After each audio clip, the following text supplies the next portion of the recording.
Ada pertanyaan penyidik yang bikin Rismond terasa menyakitkan, kok sampai segini kali Indonesia Pak Prabowo? Jokowi kuasai UGM dan Polri buat hajar penuduh ijazah palsu.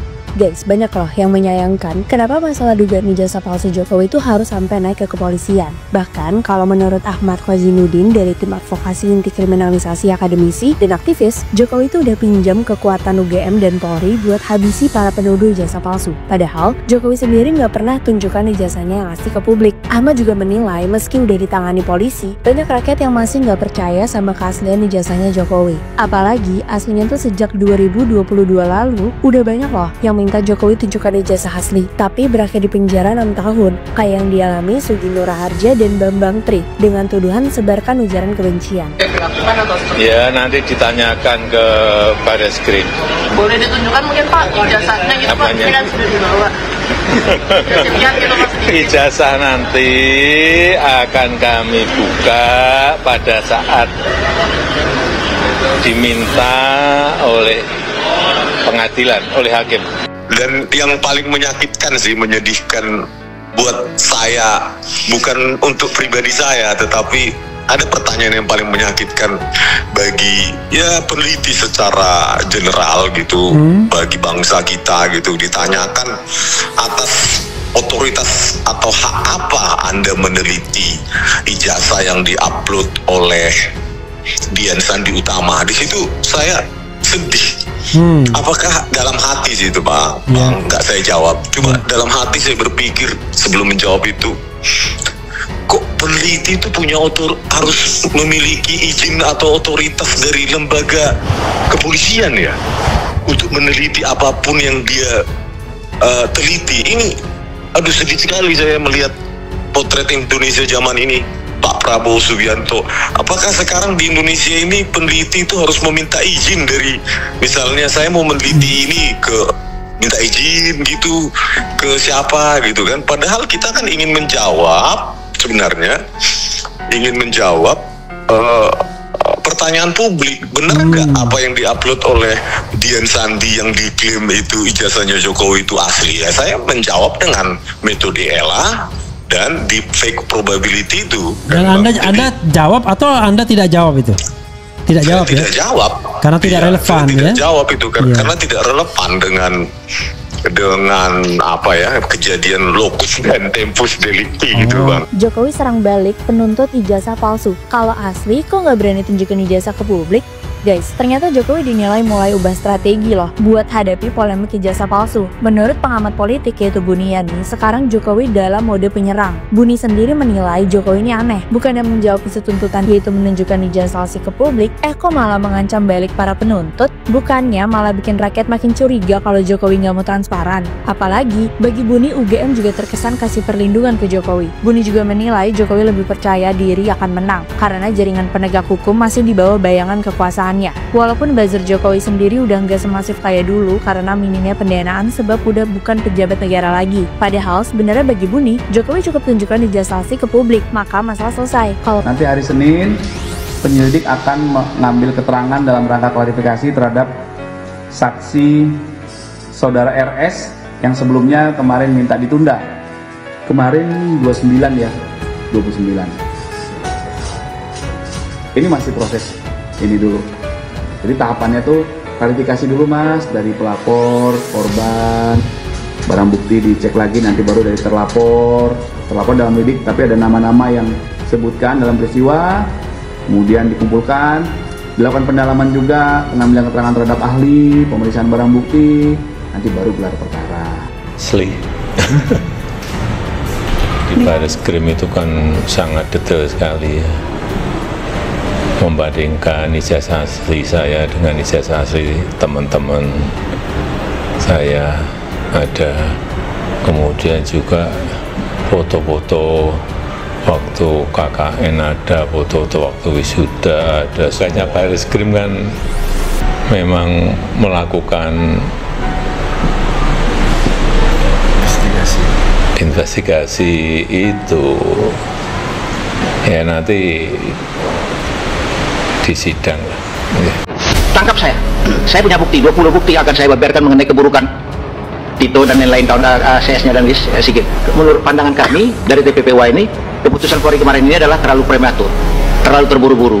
Saudara Rismond itu berani berbicara karena dia di dalam.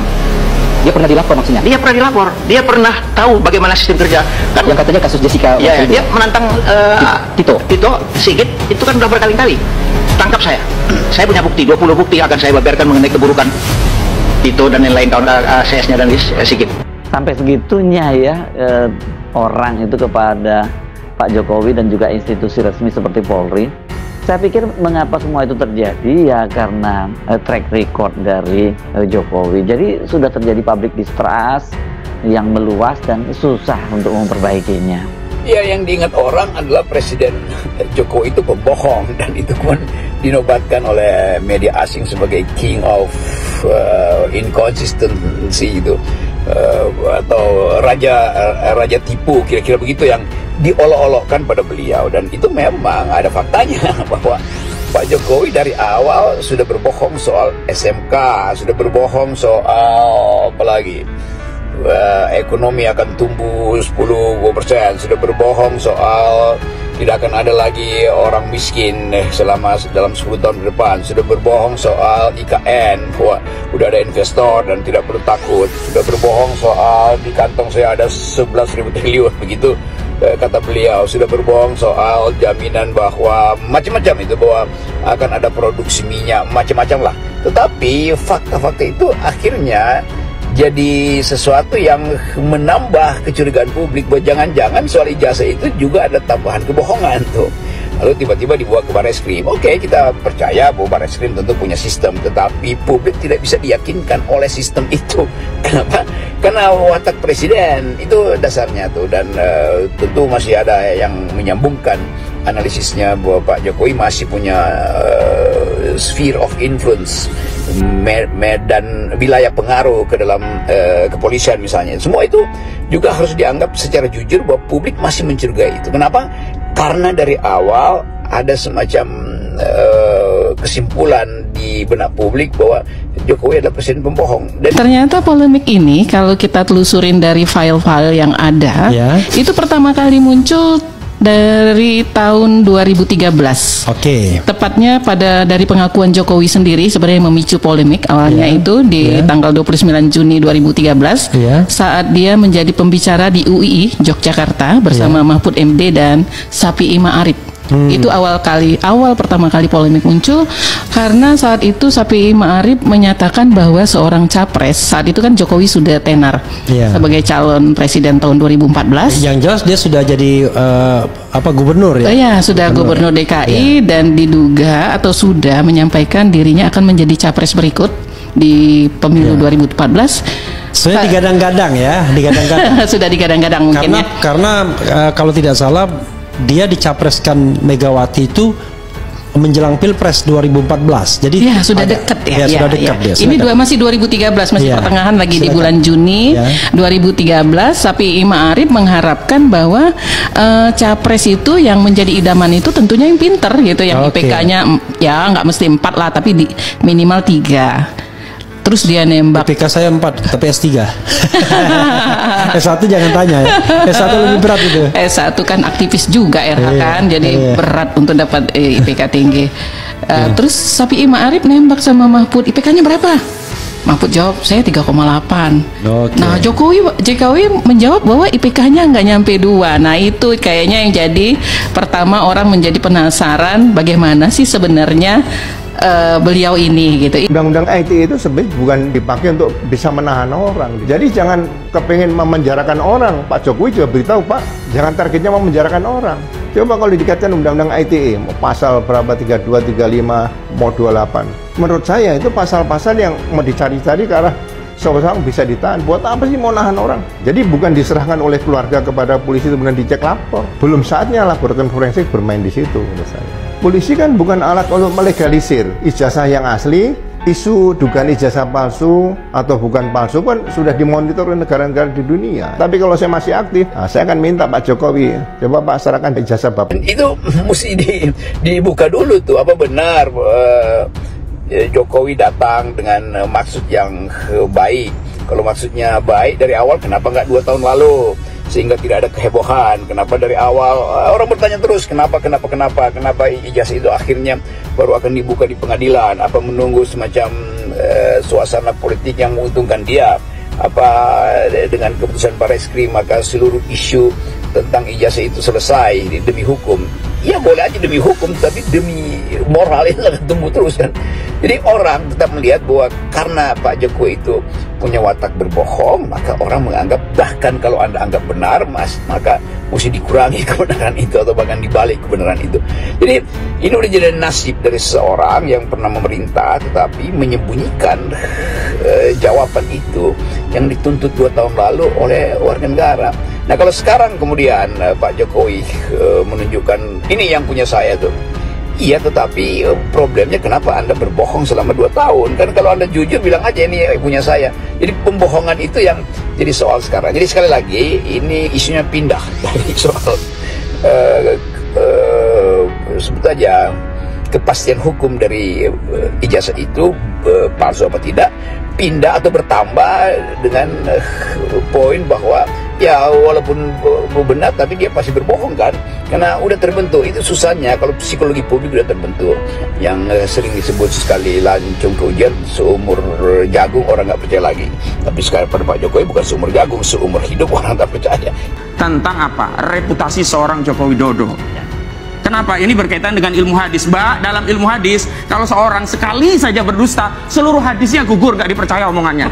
Nah, saudara Joko Widodo itu berapa kali berbohong? Makanya tidak cukup dengan narasi, harus dengan bukti, bukan sekedar narasi, begitu. Jadi yang dimau saudara Roy dan saudara Ahmad bukti. Ini hanya, sebentar, Presiden Jokowi menunjukkan ijazah itu ke masyarakat. Nah, itu yang pertama. Yang kedua, jangan juga diasumsikan kalau ditunjukkan bukti akan gini. Ditunjukkan saja, enggak kok.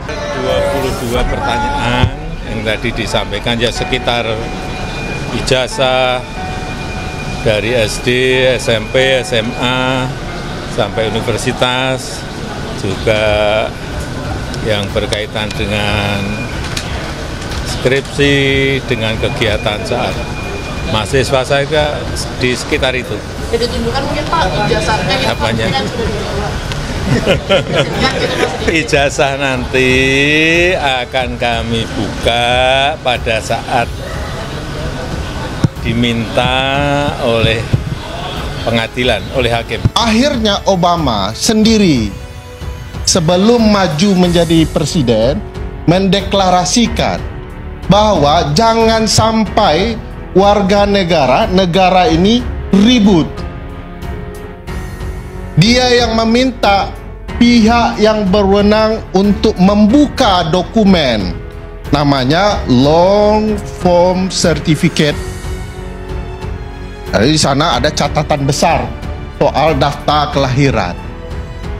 Dibongkarlah oleh petugas yang ada di Hawaii data sertifikat itu secara ilmiah, secara forensik. Selesai perdebatan bahwa dia sah menjadi presiden Amerika karena dia lahir di Hawaii dan tidak pernah mengubah status kewarganegaraan. Secara ilmiah selesai, perdebatan rakyat terus lanjut. Tapi yang jelas, secara hukum, secara resmi, dia sah kemudian untuk mendaftarkan dirinya sebagai calon presiden. Berakhir juga itu cerita lama-lama. Jadi ada etikat baik untuk membuka long form certificate itu. Nah, pertanyaan saya, apakah Indonesia sesusah itu? Kenapa ini diributkan? Ini soal ijazah 2 tahun. Kalau saya tidak salah hitung, ribut soal ini terus. Tinggal niat baik saja pihak-pihak yang berwajib untuk membukanya. Sama dengan pertanyaan, kenapa ILC dilarang muncul di TV lagi? Tinggal pernyataan saja, ya, apakah ada pihak-pihak yang terlibat melarang forum demokrasi seperti ini di televisi nasional? 3 saja orangnya. 1 orang-orang Presiden Jokowi, jangan tepuk tangan dulu. Nanti dituduh provokator lagi. Orang-orang Presiden Jokowi, 2 orang TV One, 3 Bang Karni sendiri. Ini kalau memang ingin dibukakan keotentikan siapa yang melarang, Bisa ditelusuri dari 3 nama itu. Kalau 3 nama itu punya niat untuk mengungkapkan, selesai. Nah, dalam konteks ijazah ini, UGM punya ruang, Pak Jokowi juga punya ruang untuk menjelaskan agar tidak ribut, supaya figur seperti Mas Roy Suryo dan Bang Rismond berhenti bicara untuk mengungkapkan kebenaran ilmiah versi mereka.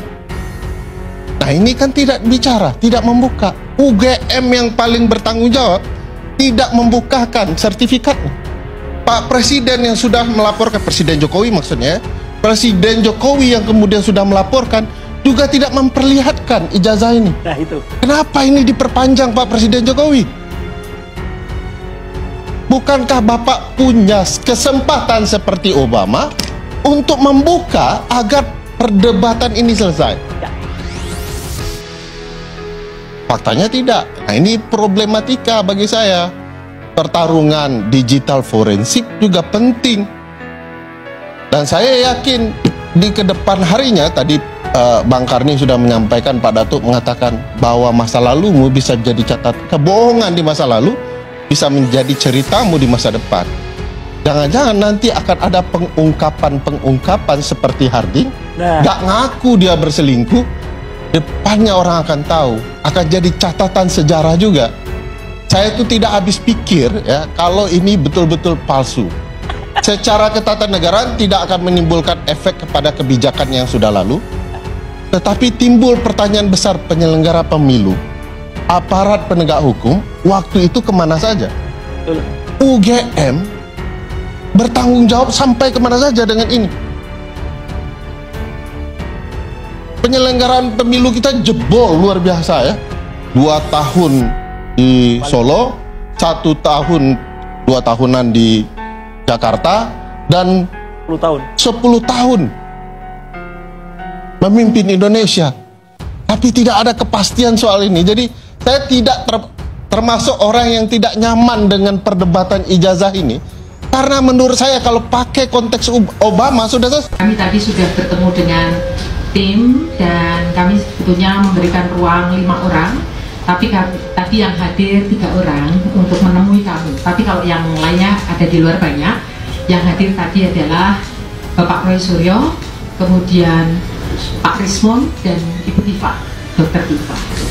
Jadi kalau dari sisi kami, kami di UGM ini kan lembaga institusi pendidikan yang kami selalu mematuhi peraturan akademik mulai ketika mahasiswa hadir di kampus ini dengan segala macam dokumen sampai di akhir. Jadi kami tadi sampaikan bahwa dalam kapasitas kami UGM adalah memberikan informasi bahwa Joko Widodo itu tercatat dari awal sampai akhir melakukan tridharma perguruan tinggi di Universitas Gadjah Mada, dan kami memiliki bukti-bukti, surat-surat, dokumen-dokumen yang ada di Fakultas Kedokteran.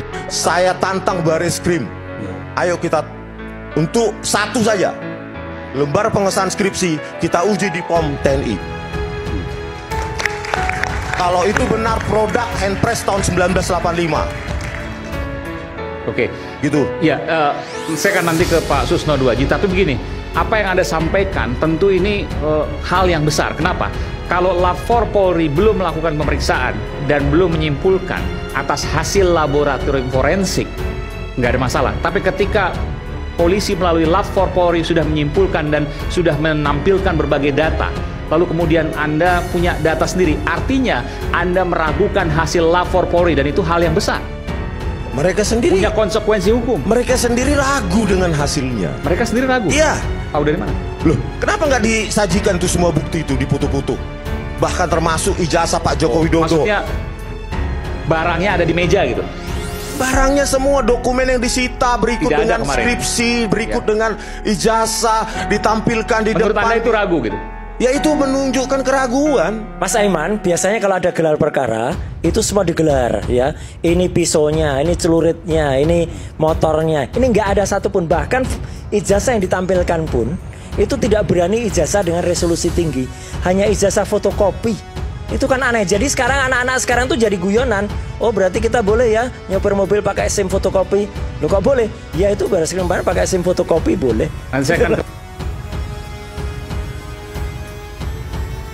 Polda Metro Jaya sudah memeriksa ahli digital forensik Rismond Sianipar terkait kasus dugaan ijazah palsu Presiden RI ke-7 Joko Widodo atau Jokowi, pada Senin, tanggal 25 Mei tahun 2025. Penyidik mencecar Rismond dengan lebih dari 90 pertanyaan. Rismond mengaku ada pertanyaan yang menyakitkan dan menyedihkan dari penyidik Polda Metro Jaya. Dan, yang paling menyakitkan dan menyedihkan buat saya, bukan untuk pribadi saya. Tapi, ada pertanyaan yang paling menyakitkan, kata Rismond dalam podcast YouTube Refly Harun yang dikutip pada Selasa, tanggal 27 Mei tahun 2025. Menurut dia, pertanyaan dari penyidik soal hak otoritas itu dinilai menyakitkan bagi peneliti secara general. Bagi peneliti secara general gitu, bagi bangsa kita gitu. Ditanyakan atas dasar otoritas, hak apa Anda meneliti ijazah yang diupload oleh Dian Sandi Utama, tutur Rismond. Itu saya sedih. Dalam hati gitu bang, gak saya jawab, lanjut Rismond.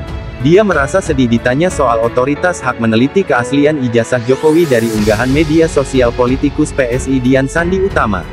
Kok peneliti harus memiliki izin atau otoritas dari lembaga kepolisian ya, untuk meneliti apapun yang dia teliti. Ini aduh, sedih sekali saya potret Indonesia zaman ini, ujar Rismond. Rismond pun menyebut nama Presiden RI Prabowo Subianto buntut pertanyaan penyidik itu.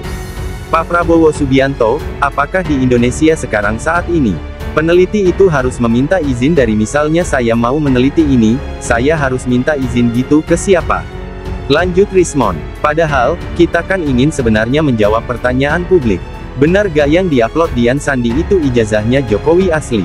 Ujar Rismond. Rismond mengaku tak menjawab pernyataan penyidik itu karena dinilai tak relevan.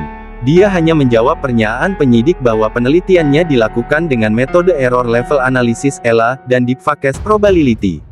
Saya tidak jawab karena tidak relevan dengan apa lokus dan delikti, tuturnya. Dia bilang saat dicecar, penyidik yang memeriksanya memberikan opsi bersedia menjawab atau keberatan tak mau menjawab. Saat jeda pemeriksaan, Rismond berpikir kembali soal pertanyaan dari penyidik tersebut.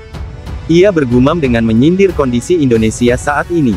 Setelah istirahat, saya berpikir bagaimana Indonesia ini harus minta izin untuk apa yang diteliti. Gitu loh bang, tuturnya. Kok, sampai segini kali Indonesia, Pak Prabowo. Harus diatur-atur, harus izin, harus ada otoritas dari lembaga apapun, sebut Rismond. Lebih lanjut, ia bilang peneliti itu mesti independen. Peneliti itu harus independen. Pertanyaannya gak relevan ditanyakan oleh polisi seolah-olah kita butuh otoritas lembaga untuk meneliti apapun.